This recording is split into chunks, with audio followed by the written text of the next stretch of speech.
Hello everyone. I was at the 1,000 yard gun range yesterday. Posted a video where I was shooting the Palmetto AR-10s. I got a 16-inch and a 20-inch, and I also shot the SCAR. And I posted a video, and one of my viewers posted a great question in the comments. Which one do I like better, the 16-inch or the 20-inch? Okay. So first of all, let's talk about what I did in case you didn't see the video. Now this is at 1,000 yards. Okay. I at the end of the day, this was like the last shooting that I did, right? After having spent about 150 rounds of Freedom Munitions 308, 150 grains, I finally got out of 7 shots, 7 out of 8, right? You can see them here. 1, 2, 3, 4, 5, 6, 7 in 11 inches at 1,000 yards. Okay, so that is a 1.1 MOA. The 8th one landed way down here, and I know I jerked it. I saw it move. I know I pulled one of those shots, so that had to be this one. So even with this one that I pulled, all right, and I probably pulled it just a little bit, but it just in the scope it looked like a lot. So even with this 8th one down here, that's a total of 25 inches. All right, so that's still a 2.5 MOA at 1,000 yards. Now I'm going to say this to you guys: I did not think it would be possible to get a competition level group, because if you look at competition shooters that have like a $3,000 bolt guns and with the 28-inch barrels, and the the scopes that go up to like 40 magnification, the competition shooters that not the national level, but the competition shooters in this state, when I look at how they do on average, they're usually getting about 10 to 12 inches. Okay. So, and that's with like a $3,000 gun, right, or more, and probably more, $5,000 with the scope on it. So I'm able to keep up with them, okay, using this Palmetto budget AR-10. This is the PA-10 Gen 3, and a $500 scope. Okay, so this is a $500 5 to 25 by 56 SLX first focal plane. Okay, so. Now, let me say this, but the question is now, do I like the 16-inch better or do I like the 20-inch better? This group over here that you see here, right, this 7 out of 8, 1.1 MOA at 1,000 yards, I got with the 20-inch using this big-ass scope here, right? That's what I used to get that group. And the benefit of the... So here's the thing. Is it what we're trying to figure out here? The whole point of this video is I'm trying to decide: is it the reason why I got this group because of barrel length, or is it because of the scope of more magnification, right? Because this scope here on the 20-inch is a 5 to 25. This one over here on the 16-inch is a 1 to 10. Okay, so let me say this: I tried many times. I probably wasted about 60 rounds. I could not hit anything. I could not get on the paper at 1,000 yards, and I could not even get on the paper at 850 yards. Now at 550 yards, man, the thing was a tack driver. Okay, I was shooting these steel targets. Now they were heavy. The plates were like almost like 20-25 pounds. So sometimes it took more than one hit to push them over, but it was like every shot was like on the target. So at 550 yards, right, 550 yards, you can own 550 yards with a 16-inch AR-10 with a 1 to 10 scope on it. You will absolutely own it. I also shot it with the SCAR, which had the ACOG, which was a 3 to 5 magnification. I was just as good with it, but it was a little bit harder. Mainly, the holding points. Basically, the target was smaller. The lines were thinner on the ACOG, so it was a little bit harder. When I got on the ACOG, it's like, okay, I think I can get this. With the 1 to 10, right, and it's not a rifle issue, it's a scope issue. With the 1 to 10, it's like, I know I'm going to get it every single time at 550 yards. Okay? So 550 yards, you own it. Okay, you own it with the AR-10 with a 1 to 10 scope on it. Okay. Now when I went to 850, I could not get any hits. I could not spot the impacts, and spotting the impacts is a really important thing, because first of all, the ammunition I was using, Freedom Munitions, 150 grain. The first time I was shooting that grain at that distance, the last time I was there, I was shooting the 147 grains. So this time I'm using the 150s, which are a little bit hotter. I ran it through the chronograph. And what's happening is with the 20 inch with the 525, like I got out of, like I started off at 1,000 yards. I picked the target, not the paper, just a steel target over there. Took one shot. I could spot the impact. I dialed back the magnification to 15, so I had a wide enough field of view. I took a shot. I saw the impact. Took it, you know, I mean, I might have taken 2, 3, but within a couple of shots, 3, 4, 5 shots, I could spot the impacts and I could get consistent hits on that spot. So I knew my dial-up was 12 mils with 150 grain Freedom munitions. I kind of screwed up with the wind hold because the wind kind of really fooled me because it felt like there was no left or right wind. It felt like the wind was coming straight in. So I didn't believe I needed to hold left or right. And I didn't actually believe it until I took a couple of shots here. Those are the ones with the circles, the black circles, right? I saw that, you know, like I'm holding here and I started seeing that I was drifting to the right. I did it twice. So 2 hits here, so another 2 hits down here on this paper. And then I finally believed that I needed to hold 2 mils to the left, okay, 2 mils to the left.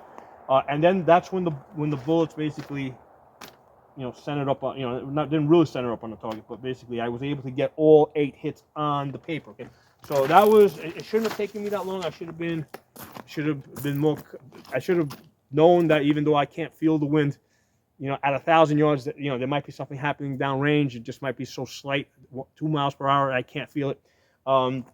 So that was a mistake on my part, not believing that I really needed to hold a little bit to the left, and it was such a fine difference that I really couldn't see. It took me a while to realize the impacts were just impacting just a little bit to the right. But anyway, the point here I'm trying to make is I believe, I know that having more magnification allowed me to spot the impacts and get on target. Okay, so with the 1 to 10 on the 16-inch, could not spot the impacts, could not adjust.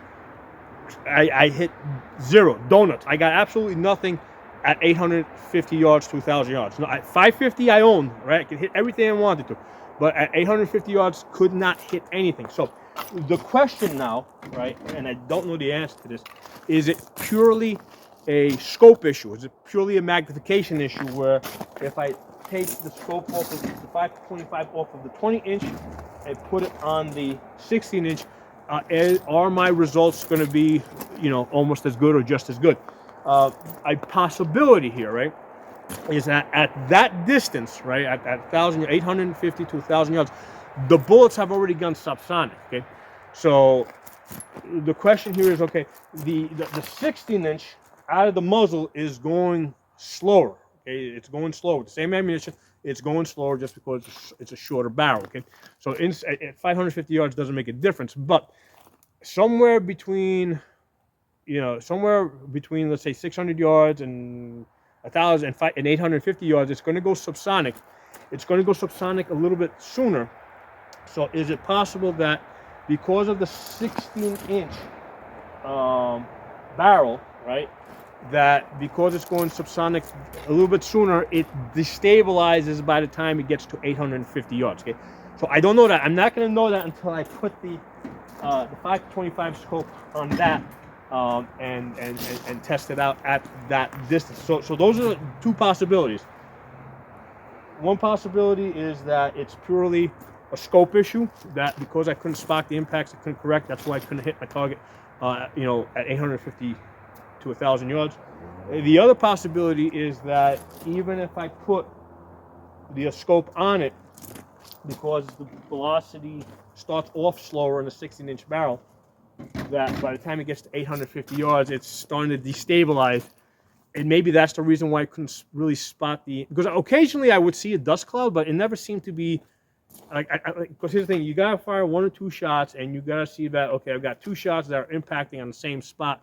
Okay, now I know my elevation, now I know my you know, my wind adjustment. Okay, so you gotta see like 2 shots land on the same spot, and then what you do is, okay, great, now I'm going to take 10 shots on the paper target and see what kind of a group I can get using that data that I've gathered. So I was not able to do that with this setup here.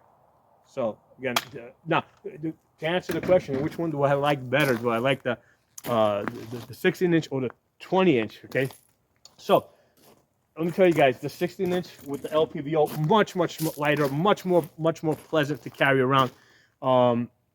If you know, out to 600 yards, I will take this every time just because it's lighter. Okay, it's a lot more pleasant to carry. Just moving around, just pulling it out of the truck, getting it on the table, it's just a lot easier. But as far as like if I know I'm going to be shooting 850 or 800 yards plus, listen, this is what's going to get the job done, man. This is what's getting the job done right now. Okay, so it's an extra 2 pounds, and that 2 pounds really adds up because you got an extra pound in barrel length. Okay, that's an extra pound, and that's the far end, and you got an extra pound in scope over here. So that's 2 extra pounds. That's the difference between these two rifles. You know, that one comes out to about 10 pounds. This one comes to about 12 pounds. So that 2 extra pounds, you know, really, you know, it really becomes very uncomfortable when you're moving around and doing stuff like that. So that's the question. Okay, that's the question. Is it purely a scope issue and I couldn't see the targets, that's why I couldn't hit it? Or is it more than that? Is it the barrel length is actually making the difference? Are the bullets really destabilizing by the time they get to 850 yards, and that's why I can't get hits? I don't know the answer to that. The only way I'm going to know is at some point I got to get back there, put this scope on the 16-inch, and see what I can do. Now it's like a 4 to 4.5 hour drive each way, so it's like almost like 8 hours of driving in a day. So I'm probably not going to go back there anytime soon, but I will go back there one day, and I will practice it. Now part of me is a little stubborn. I mean, part of me is like, well, maybe if I just work with this a little bit better, I can, you know, a little bit longer, I might be able to spot the impacts. So I'm a little, you know, sometimes I can be a little bit stubborn like that. At this location, I don't have an option of going to like 700 or 750 or 800. Basically, it goes from 550 yards up to 850, right? There's a valley in between where it kind of dips down, so you can't set up any targets in between. So it's 550, then you jump up to 850, and then you go from there. You got 850, 900, 950, 1,000 yards. Okay, so that's how that range is set up. Yeah, it would be nice if I could, you know, try to go in that, you know, 650 and then 750, and you know, and then try the 850, but that's just not an option. Okay, so again, which one do I like better? Absolutely love the 16-inch. If I know I'm going to be inside of 600 yards, okay, absolutely, I'll take that every time because I know it will do the job. Okay, and it's a much lighter gun. But if I'm going to be shooting 700 yards plus, the 20-inch with that big ass heavy scope on it, that's proven, man. That is absolutely proven. Okay, so you know, I guess for now it's, you know, different tool for a different job. Okay, that's where I'm at with this. Thanks for watching, and you know, by all means, drop comments. I love it when you guys ask me questions. Try to do the best I can to answer them. Talk to y'all soon.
videos.